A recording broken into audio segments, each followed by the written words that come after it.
Hope that answers the question. Definitely. Thank you. Thank you, sister. Yes, brother, the next question. Good evening, sir. My name is Subhash Kamble. I am lecturer from Chemistry Department, Thana College. In the beginning of your lecture, you said that Quran talks about giving peace to humanity. My question is that if it is talking about peace, then why so many young men from various countries are falling to the prey of terrorism in the name of jihad? What is the concept of jihad? Thank you, sir. The brother asked a good question, that if Islam and Quran speak about peace to humanity, then how come there are so many young Muslims and other Muslims from different countries who are fighting and who are talking about jihad? What is the concept of jihad? As far as the word jihad is concerned, jihad comes from the Arabic word jahada, which means to strive. It means to struggle. So jihad basically means to strive against struggle.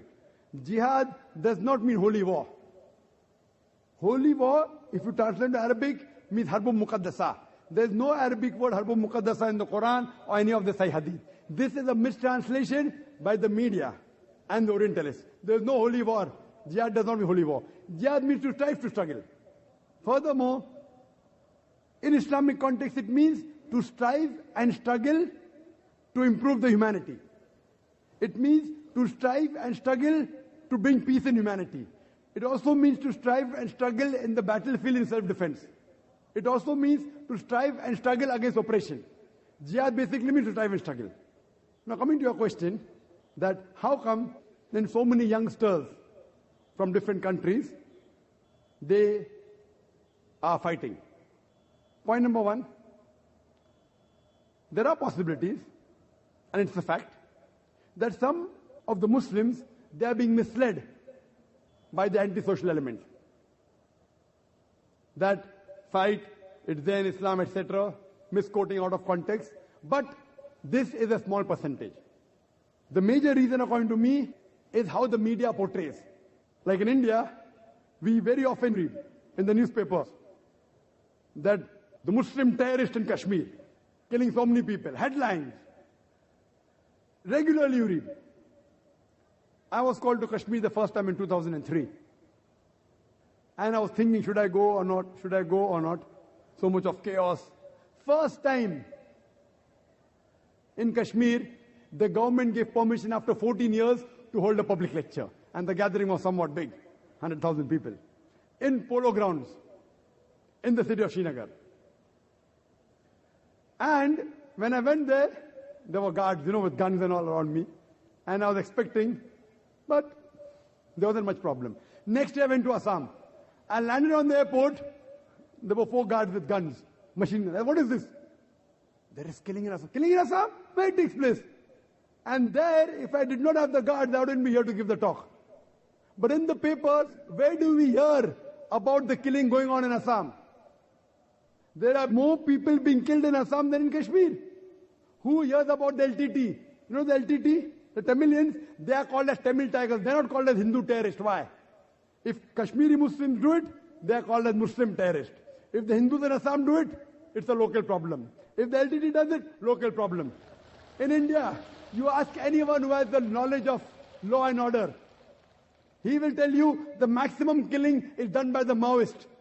How many times do we read in the newspaper? We read in the newspaper in news brief. Okay, so many people killed in Assam. News briefs. Muslims do it, headlines. Why? There are black sheep in every community. Then one person came and told me, you should understand, this is a problem of land. Assam is not a problem of land. It is the Kashmir which is the problem of land. Both the countries are fighting and the poor Kashmiris are being harassed. Neither here, neither there. If you go to Afghanistan, that's the problem of land. The Americans have come there and you call them terrorists. See what's happening in Palestine. The Jews were kicked out by Hitler. Kicked out from Germany. The Palestinians, the Arab cousins, they said, Ahlan wa sahlan. You are most welcome in a house. Now imagine, suppose a traveler is homeless, without a roof, you allow him to come to your house. After a few days, he kicks you out, and at the doorstep you are saying, he has taken my house, give my house back. They call you a terrorist. What terrorist? So you realize this is the media. It is media. What we realize, what's happening in Bosnia? The Muslims, correct. I do agree with you. The Muslims are coming in the picture, but they are being harassed. Where is humanity? What have we done for the people of Palestine? For the people of Iraq? Weapons of mass destruction. I'm not in favor of Saddam Hussein. I don't consider him a good Muslim. But there were problems when Saddam was ruling. After the Americans came, the problems are multiplied. Correct? So what are you talking about weapons of mass destruction? Just because George Bush says, go and attack, and you're attacking the person that has killed maximum number of human beings, it is George Bush. So number one terrorist is George Bush. So what we realize, brother, it is the media. The Muslims are being harassed, they are the sufferers, and you call them terrorists. So that's the reason, but there are black sheep in the community also. But the black sheep are a minority. It's a minority. The major thing is the media. You know, IRA, Irish Republican Army in UK. It is a fight between the Catholics and the Protestants. No one calls them as Catholic terrorists. Why? More than 100 years. But Tony Blair and the new Prime Minister are more worried about Muslim terrorists. They aren't worried about IRA, which has killed hundreds of people. How many bomb blasts have they done? They are more having secret meetings about how to stop Muslim terrorists. And it's very common. Any politician, he wants a vote bank. The new Prime Minister came, then there was Jasco bombing. You know Sabil Ahmed? Have you heard Sabil Ahmed? Very good. I have heard him, I haven't seen him. It came in the Indian papers. You know Sabil Ahmed? Sabil Ahmed was a fan of Dr. Zakir Naik. And he organized Dr. Zakir Naik's lecture in Bangalore. In the full article on terrorism. Then they talk about Sabil Ahmed. Then they talk about Dr. Zakir Naik. Why? Because Dr. Zakir Naik is popular. Article will carry more weight. Then they continue saying that Dr. Zakir Naik, however, is vehemently against terrorism. They include my name in the article. You know the issue of Lal Masjid in Pakistan. CDs were found of Dr. Zakir Naik. So you should be happy. When the Indian press is saying Dr. Zakir Naik is against terrorism, you should be happy that Sabil Ahmed has my DVDs. You should be happy that Lal Masjid has my DVDs. If I'm against terrorism, so you should realize that maybe there were tens of thousands of Muslims who had done terrorist act. Because they are my fans, they have stopped doing terrorism. Because if a person is sick, he has to go to a doctor. Correct? So you can't say that sick people are going to the hospital. A sick person should go to the hospital. So if you assume that these are terrorist organizations and they're hearing my lectures, the Indian government should be happy.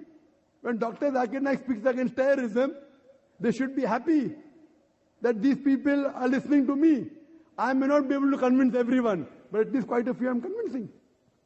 But in the article, they write my name for weightage.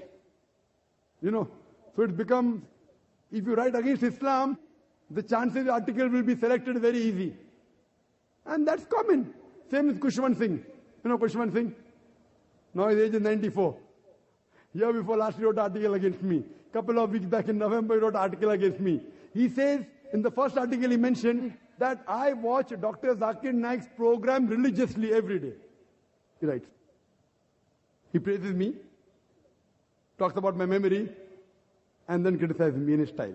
Again he wrote an article that in Delhi there was a book exhibition and the hot seller was Dr. Zakir Naik's book on answers to the 20 common questions asked by non-Muslims.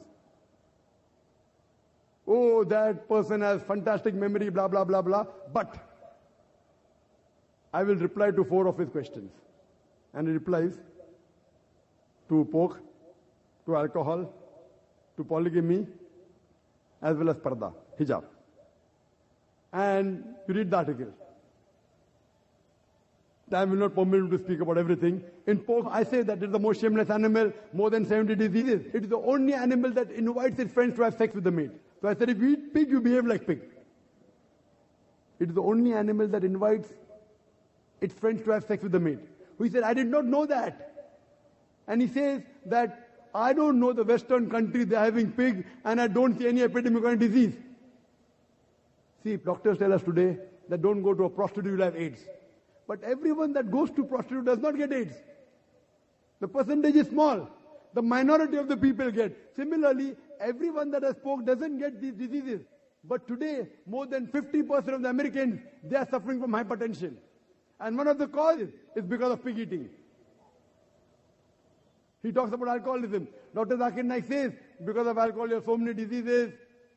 So he says, Quran is not against alcohol, it's against getting intoxicated. Now he's trying to interpret the Quran. This is the media. And he says, I am of the age of 94 years old. I am drinking every day in my life. I have never got intoxicated. I have never got sick. And I have never hurt any individual. Now all these three things, age of 94, has never got intoxicated. I know so many common friends who tell me that they have seen him intoxicated so many times. Never seen a doctor. Maybe he forgot, age of 94. He has never hurt anyone. He has hurt me. So what we realize that when you write articles against Islam, against people who are famous, you get good readership. You get good viewership. So similarly, you realize that today that the image that we have of Muslims that are terrorists, some may be fighting for the freedom of the country. Imagine if I tell you that the British government said Bhagat Singh was a terrorist. Was Bhagat Singh a terrorist? Was he or not? Yes, sir. Was Bhagat Singh a terrorist or not? His act was like terrorist. But was he a terrorist according to you? According to me also, he was not a terrorist. But just because the British government says that Bhagat Singh is a terrorist, that doesn't mean I have to agree with the British government. What we have to realize, this is major, the ploy of the media. That's the reason this talk was based on that, so that we can spread peace. Hope that answers the question.